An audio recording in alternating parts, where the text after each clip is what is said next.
ஒரு பெரிய குளத்துக்கு நடுவுல ரொம்ப பெரிய ஒரு ராட்சத மீன் இருந்தது. அந்த குளத்துக்குள்ள வண்ண வண்ணமயமான நிறைய மீன்கள் இருந்ததுதான். ஆனா அந்த ராட்சத மீனோட உருவம் மட்டும் ரொம்பவே பெருசா இருந்தது. அது எப்பவுமே தூக்கத்துல தான் தன்னோட நேரத்தை கழிச்சுக்கிட்டு இருந்தது.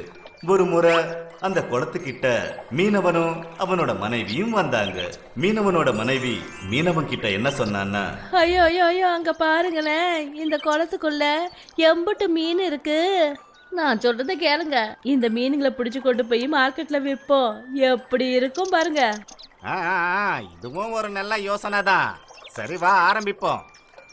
இப்ப கணவன் மனைவி ரெண்டு பேரும் தினமும் அங்கிருந்து ஆயிரக்கணக்கில் மீன்களை புடிச்சிட்டு போய் மார்க்கெட்ல விற்பாங்க. மெல்ல மெல்ல அந்த சின்ன குளத்துக்குள்ள இருக்கிற மீன்கள் எல்லாமே படிப்படியா குறைய ஆரம்பிச்சது. அந்த ராட்சத மீனுக்கு இத பத்தின விவரமே தெரியாது.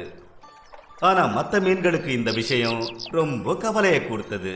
அப்ப மத்த மீன்கள் எல்லாம் சேர்ந்து பிளான போட்டு ராட்சத மீனை போய் பார்க்க முடிவு பண்ணுச்சுங்க. எழுந்துரு ராட்சத மீனே, எழுந்துரு. நமக்கு பெரிய பிரச்சனை வந்துடுச்சு. இந்த குளம் கூடிய சீக்கிரத்துல மீன்களே இல்லாம போயிட போகுது. அப்புறம் நீ மட்டும் தான் இங்க தனியா இருப்ப. ஐயோ, எழுந்துரு. மீன்கள் எல்லாம் சேர்ந்து எழுப்புன உடனே ராட்சத மீனும் எழுந்துக்கிச்சு. எதுக்காக இப்படி தொந்தரவு பண்றீங்க? என்ன விஷயம்? எதுக்காக இப்படி சத்தம் போடுறீங்க? ஐயோ, ஒரு மீனவனோ அவனோட மனைவியோ ஒரு முறை அவங்களுடைய பார்வை நம்ம குளத்து மேல பட்டுடுச்சு. அவங்க தினமும் நம்ம குளத்துல இருந்து கிட்டத்தட்ட 1000 மீன்களை எடுத்துட்டு போறாங்க. என்ன சொன்ன? ஆமா, கொஞ்சம் அக்கம் பக்கம்லாம் பாரு. உன்னோட தோழிங்க யாருமே இங்க மிஞ்சி இல்ல. எல்லாத்தையும் அவங்க பிடிச்சுக்கிட்டு போயிட்டாங்க. அப்புறம் ரொம்ப சீக்கிரத்துல நம்ம நம்புறம் வந்துடும். நீ ஏதாவது பண்ணு. இப்ப முழிச்சுக்க வேண்டிய நேரம், தூங்குற நேரம் இல்ல. அவங்க எல்லாம் எத்தனை மணிக்கு வருவாங்க? இந்நேரம் அவங்க வந்துகிட்டு தான் இருப்பாங்க. அப்ப என் கூட வாங்க. அந்த ராட்சத மீன் பாக்குறதுக்கு அவ்வளோ பெருசா இருந்தது.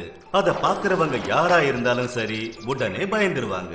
அந்த ராட்சத மீன் மீனவனும் அவனோட மனைவியும் வந்ததுமே குளத்தை விட்டு வெளியே எகிரி குதிச்சது. அத பார்த்துட்டு கணவன் மனைவி ரெண்டு பேரும் அங்கிருந்து ஓட ஆரம்பிச்சாங்க. ஐயோ ஐயோ, பாருங்க, எம்புட்டு பெரிய மீன். அநேகமா இது வேல் மீனா தான் இருக்கும். இது நம்மள சாப்பிட்டுடும். சீக்கிரம் ஓடி வாங்க. இதுக்கப்புறம் இந்த குளத்து பக்கமே தலை வச்சு படுக்க மாட்டோம். கிளம்புறோம். அவங்க போனதுமே அந்த ராட்சத மீன் மறுபடியும் குளத்துக்குள்ள குதிச்சது. அப்புறம் இதனால எல்லாரும் ரொம்ப சந்தோஷமாயிட்டாங்க. அப்புறம் குட்டி குட்டி அழகான மீன்கள் எல்லாம் அந்த ராட்சத மீனுக்கு நன்றிய சொல்லிச்சுங்க. ரொம்ப நன்றி ராட்சத மீனே. நீ எப்ப பார்த்தாலும் தூங்கிட்டு தான் இருப்ப. எந்த வேலையும் செய்ய மாட்ட. ஆனா நீ உண்மையிலேயே ரொம்ப பெரிய ஆளுதான். இன்னைக்கு நீ எங்க எல்லாரோட உயிரையும் காப்பாத்திருக்க. ரொம்ப நன்றி. இதுக்கப்புறம் பேராசை கொண்ட அந்த மீனவனும் அவனோட மனைவியும் நம்ம குளத்து பக்கமே வரமாட்டாங்க. அப்புறம் நாம நிம்மதியாவும் இருக்கலாம். சரி, போலாமா? நான் இப்ப தூங்க போறேன். அந்த ராட்சத மீன் மறுபடியும் ஓய்வெடுக்க போயிடுச்சு. கிளியும் புறாவும் நாள் முழுக்க ஒரு பெரிய மாமரத்துக்கு மேல இருந்து விளையாடிக்கிட்டு இருக்குங்க. ஒரு நாள் கிளி புறா கிட்ட என்ன சொல்லுச்சுன்னா, உன்னுடைய இந்த அழகான உருவத்தை பார்த்து எனக்கு என்ன ஆசையா இருக்குன்னா, நானும் உன்னை போல இவ்வளவு சிகப்பா இருந்தா எவ்வளவு நல்லா இருக்கும். அட, நீ என்ன சொல்ற?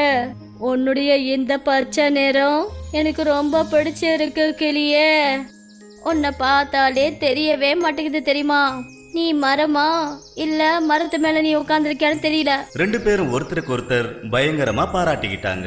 அப்புறம் ரெண்டு பேரும் பேசிக்கிட்டாங்க. ஆனா ஒரு விஷயம் உண்மைப்பா. இப்படி இருந்தா எப்படி இருக்கும்? அதாவது நாம ரெண்டு பேரும் ஒரே நேரத்துல இருந்தா எப்படி இருக்கும்? ரெண்டு பேரும் அந்த விஷயத்துல ரொம்ப ஆலோசனை பண்ணாங்க. எவ்வளவு கஷ்டமான விஷயத்த சொல்லிட்டேன் நண்பா. இது நடக்காத ஒரு காரியம்.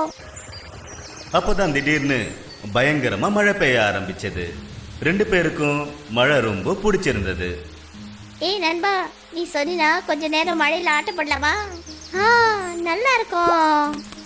ரெண்டு பேரும் மழைய நல்ல சந்தோஷமா என்ஜாய் பண்ணாங்க. மணல்ல போய் குதிக்க ஆரம்பிச்சாங்க. மழை ஜோரா பெய்ய ஆரம்பிச்சது.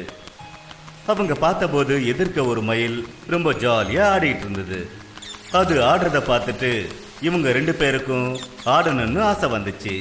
அட பாரு நண்பா, அந்த மயில் எவ்வளவு அழகா ஆடிட்டு இருக்கு பாரு. நாமளும் முயற்சி பண்ணலாம். புறாவும் கிளியும் கூட நக்கல் பண்ண ஆரம்பிச்சுதுங்க. அப்புறம் 2 பேரும் ஆட ஆரம்பிச்சதுங்க. இப்போ அவங்க 2 பேரோட ரெக்கையும் முழுக்க மண்ணால நிறைஞ்சிருச்சு. அப்புறம் 2 பேரும் மணல் நிறத்துல தெரிஞ்சாங்க. அந்த இடத்துக்கு மயில் வந்தபோது அவங்க டான்ஸ் ஆடுறத பார்த்துட்டு, எனக்கு ஒரே ஒரு விஷயம் புரிய மாட்டேங்குது. அதாவது யாரு கிளி அப்புறம் யாரு புறான்னு நீங்க 2 பேரும் ஒரே நேரத்துல மாறி போயிட்டீங்க. அது சொன்னதை கேட்டுட்டு புறாவும் கிளியும் சத்தம் போட்டு சிரிக்க ஆரம்பிச்சது. இந்த விஷயத்தை பத்தி தான் இன்னைக்கு நாங்க பேசிக்கிட்டு இருந்தோம். ஒருவேளை நம்ம 2 பேரும் ஒரே நேரத்துல இருந்தா எப்படி இருக்கும்னு. 2 நண்பர்களும் சந்தோஷமா சிரிச்சுக்கிட்டு இப்போ மயிலோட சேர்ந்து ஆட ஆரம்பிச்சாங்க. கொஞ்ச நேரத்துக்கு அப்புறம் 3 பேரும் குளத்துக்கிட்ட போனாங்க. அவங்க ரெக்கைகளை சுத்தம் பண்ணி காய வச்சுக்கிட்டாங்க. மழையும் நின்னு போச்சு. அப்புறம் எல்லாரும் அவங்க வீட்டுக்கு போயிட்டாங்க.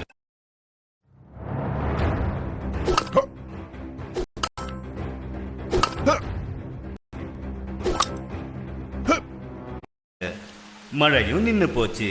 அப்புறம் எல்லாரும் அவங்க வீட்டுக்கு போயிட்டாங்க. டைனோசோரின் முட்டை. ஒரு நாள் கிராமத்துல ஒரு பெரிய அழகான சந்தை நடந்தது. விதவிதமான ராட்டினங்கள், கலர் கலரான கடைகள், புது புது உடைகள் எல்லாமே சந்தையில கிடைச்சது. ஒரு ரொம்ப அழகான பொண்ணு தன்னோட கடைக்கு வெளியில நின்னு சத்தம் போட்டு கத்தி அவ பேசுற பேச்சுல ஜனங்களை கவர்ந்து இழுத்தா. அவ என்ன சொன்னான்னா, வாங்க வாங்க, டைனோசோரின் தங்க முட்டைய பாருங்க. இத பாக்குறதுக்கு வெறும் 5 ரூபாய் தான். 5 ரூபாய், 5 ரூபாய்ல தங்க முட்டை. டைனோசரோட தங்க முட்டைய பாருங்க. அப்புறம் 5 ரூபாய்ல சந்தோஷத்தை அனுபவிங்க. அந்த பொண்ணோட பேச்ச கேட்டுட்டு அந்த சந்தைக்கு வந்த ஒவ்வொரு ஆளும் அந்த டைனோசரோட தங்க முட்டைய பார்க்க வந்தாங்க. ஜனங்க கியூல நிக்க ஆரம்பிச்சிட்டாங்க. வந்த எல்லாரும் அந்த முட்டைய பார்த்து அதிர்ந்து போனாங்க. வாங்க வாங்க, என்ன எப்படி இருக்கு இந்த முட்டை? நல்லா இருக்குல்ல? வந்துகிட்டே இருங்க வந்துகிட்டே இருங்க. 5 ரூபாய், 5 ரூபாய். எல்லா இடத்துலயும் அந்த பொண்ணு ரொம்பவே ஃபேமஸ் ஆயிட்டா. ரொம்ப தூரத்துல இருந்தெல்லாம் கிராமம் கிராமமா ஜனங்க அந்த சந்தைக்கு எதுக்காக வந்தாங்கன்னா, அந்த பொண்ணு டைனோசரோட தங்க முட்டைய காட்டிக்கிட்டு இருந்தா. அப்பதான் ஒரு வாத்தியார் அம்மா சந்தையை சுத்தி பார்க்க வந்தவங்க அவங்க அந்த பொண்ணு கிட்ட என்ன கேட்டாங்கன்னா, இங்க பாருடா கண்ணா, டைனோசருங்கிற மிருகமே இப்ப கிடையவே கிடையாது. உன்கிட்ட டைனோசரோட முட்டை எப்படி வந்தது? அதுவும் இல்லாம தங்க முட்டை. அப்படி உண்மையிலேயே இது தங்க முட்டையா இருக்குன்னு வச்சுக்க, நீ இந்த முட்டைய வித்து உன்னோட வாழ்க்கையை நீ எதுக்காக மாத்திக்க கூடாது?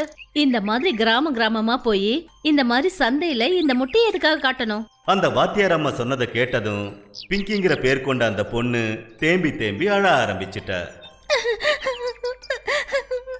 டீச்சர் மேடம், கொஞ்சம் மெதுவா பேசுங்க. நீங்க கொஞ்சம் நான் சொல்றத கேளுங்க. சொல்லு. கடைக்கு பின்னாடி கூட்டிக்கிட்டு போய் பிங்கி அந்த டீச்சர் அம்மா கிட்ட என்ன சொன்னான்னா, அது என்னன்னா, நாங்க ரொம்ப ஏழைங்க. அப்புறம் உங்களுக்கே தெரியும், ஜனங்க சீக்கிரத்துல முட்டாளாயிடுறாங்க. அந்த விஷயத்தை நான் பயன்படுத்திக்கிட்டு மண்ணில் முட்டைய செஞ்சு நான் அதுக்கு தங்க நிறத்துல முலாம் பூசிருக்கேன். அப்புறம் எல்லார்கிட்டயும் நான் இதைத்தான் சொல்றேன், அதாவது இது டைனோசர் முட்டைன்னு. இப்ப நீங்களே பாக்குறீங்க, எல்லாருமே இந்த விஷயத்த நம்புறாங்க. அப்புறம் இது மூலமா என்னோட வீட்ல சாப்பாடு எல்லாம், அதாவது வருமானம் கிடைக்குது.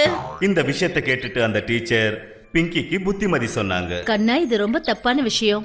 நீ பொய் சொல்றமா, ஜனங்களை நீ ஏமாத்திட்டு இருக்க. நீ ஒரு ஏழைன்னு நான் ஒத்துக்கிறேன், ஆனா இந்த வழி ரொம்பவே தப்பானது. அப்படி நீ ஏழையா இருந்தா கூலி வேலை செய்யுமா, ஆனா பொய் சொல்லி சம்பாதிக்கிற பணம் இருக்கே, அது ரொம்ப தப்பு. அப்புறம் இது உனக்கு முதல் படிப்பினை, அத நான் உனக்கு கொடுக்கறேன். பிங்கி தன்னோட தவறுகளை உணர்ந்துட்டா. அவ தன்னோட அம்மா கிட்ட சொல்லி தினமும் வேலைக்கு போக ஆரம்பிச்சிட்டா. சின்ன சின்ன வேலைகளை செய்வா. அப்புறம் கவர்மெண்ட் ஸ்கூல்ல போய் படிக்க ஆரம்பிச்சா. அப்புறம் அந்த டீச்சர் கிட்ட அவ சொன்னா, இப்பெல்லாம் நான் சந்தைக்கு போறது இல்ல, இப்ப நான் ஸ்கூலுக்கு போறேன், நான் படிக்கிறேன். அப்புறம் சின்ன சின்ன வேலைகளை செஞ்சு அம்மா அப்பாவுக்கு நான் உதவியாவும் இருக்கேன்.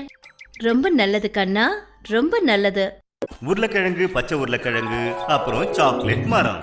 ஒரு நாள் உருளைக்கிழங்கும் பச்சை உருளைக்கிழங்கும் நடப்பயணம் போனாங்க. போற வழியில அவங்களுக்கு ஒரு வித்தியாசமான கல்லு கிடைச்சது. அது பார்க்கறதுக்கு அப்படியே ஒரு உருளைக்கிழங்கு மாதிரி தெரிஞ்சது. பச்சை உருளைக்கிழங்கு சொல்லிச்சு, உருளைக்கிழங்கு இங்க பாரு, பார்க்கறதுக்கு இந்த கல்லு அப்படியே உன்ன மாதிரியே இருக்கு. இது பார்க்க அப்படியே உண்மையான உருளைக்கிழங்கு மாதிரி இருக்கு. எனக்கும் அப்படித்தான் தோணுது. பேசாம இத கையில தூக்கி பார்க்கட்டுமா? சரி பாப்போம். உருளைக்கிழங்கு அந்த கல்லை தூக்குறதுக்கு ரொம்ப முயற்சி பண்ணுச்சு. ஆனா அந்த கல்லு ரொம்ப வெயிட்டா இருந்தது. அதனால அதை தூக்கவே முடியல. அப்புறம் ரெண்டு பேரும் சேர்ந்து, அதாவது உருளைக்கிழங்கும் பச்சை உருளைக்கிழங்கும் ரெண்டு பேரும் சேர்ந்து அதை தூக்கினாங்க. அதை தூக்கி அந்த கல்லை திருப்பி போட்டாங்களா, திடீர்னு அந்த இடத்துல ஒரு பெரிய மரம் வெளியே வந்தது. அட என்ன இது? அட இது ஒரு மரம். பாரு பாரு, அதுல சாக்லேட் இருக்கு. ஐ, சாக்லேட்! ரெண்டு பேரும் அதிர்ந்து போயிட்டாங்க. அந்த மரம் ஒன்றும் சாதாரண மரம் கிடையாது. அந்த மரத்துல விதவிதமான டாஃபிங்க, லாலிபாப், அப்புறம் சாக்லேட்ஸும் இருந்தது. அப்பதான் உருளைக்கிழங்குக்கு ஒரு விஷயம் ஞாபகம் வந்தது. அப்ப அது பச்சை உருளைக்கிழங்குக்கு சொல்லிச்சு. நண்பா, என் மனசுல ஒரு விஷயம் தோணுது. உனக்கு தெரியுமா, சின்ன வயசுல இருந்தே எனக்கு ஒரு கனவு. அதாவது நகரம் கிராமத்தை சேர்ந்த பசங்க அவங்களாம் நிறைய டாஃபிங்க சாக்லேட்லாம் சாப்பிட்றாங்கல்ல. ஒருவேளை நமக்கும் அப்படி கிடைச்சா, அந்த மாதிரி ஒரு மரம் கிடைச்சா எவ்வளோ நல்லா இருக்கும். நேற்று கனவுல நான் அதே மாதிரி தான் ஒரு மரத்தை பார்த்தேன். எனக்கு எப்படி தெரியும் நமக்கு இந்த மாதிரி ஒரு மாய மரம் இன்னைக்கு கிடைக்கும்னு? என்ன சொன்ன? அப்படியா?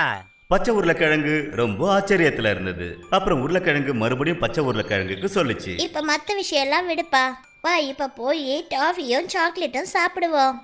உருளைக்கிழங்கும் பச்சை உருளைக்கிழங்கும் அந்த மரத்து மேல ஏறினாங்க. அப்புறம் ஆசை தீர சாக்லேட் சாப்பிட்டாங்க. சாக்லேட்டை சாப்பிட்டதும் அவங்க கொஞ்சம் சாக்லேட்டை தங்களோட நண்பர்களுக்காக எடுத்துக்கிட்டாங்க. அதெல்லாம் சரிப்பா. இந்த சாக்லேட் சாப்பிட்றதால நம்மளோட வயிறு கொஞ்சம் கூட கெட்டு போகாம இருக்கணும். இல்ல இல்ல, அப்படியெல்லாம் எதுவும் ஆகாது, நீ கவலைப்படாத. சரி, இப்ப நாம கீழே இறங்குவோம். உருளைக்கிழங்கும் பச்சை உருளைக்கிழங்கும் மரத்தை விட்டு கீழே இறங்கினாங்க. ஒரு சின்ன கைவண்டியில அவங்க சாக்லேட்ஸையும் டாஃபியும் போட்டாங்க. ஆனா கொஞ்ச நேரத்துக்கு அப்புறம் அவங்க திரும்பி பார்த்த போது அப்ப அந்த இடத்துல அந்த மாய மரம் இல்லவே இல்லை. ரெண்டு பேரும் ஒரே அடியா அதிர்ச்சியாயி நின்னாங்க. அட என்னப்பா இது, அந்த மரம் எங்க போச்சு? ஆ, ரெண்டு பேரும் இந்த அற்புதத்தை பார்த்து ஆச்சரியப்பட்டு நின்னாங்க. அப்புறம் ஒருத்தர் முகத்தை பார்த்துக்கிட்டே நின்னாங்க. அப்ப உருளைக்கிழங்கு பச்சை உருளைக்கிழங்கு கிட்ட சொல்லிச்சு. இது அப்படியே நான் கனவு கண்ட மாதிரி மறைஞ்சு போயிடுச்சு. நண்பா, உடனே நாம வீட்டுக்கு போயிடலாம், ரொம்ப பயமா இருக்கு. ரெண்டு பேரும் பயந்தடிச்சு அவங்க வீட்டுக்கு போனாங்க. அப்புறம் வீட்டுக்கு போய் ரொம்ப ஜாலியா சாக்லேட்ஸை சாப்பிட்டாங்க.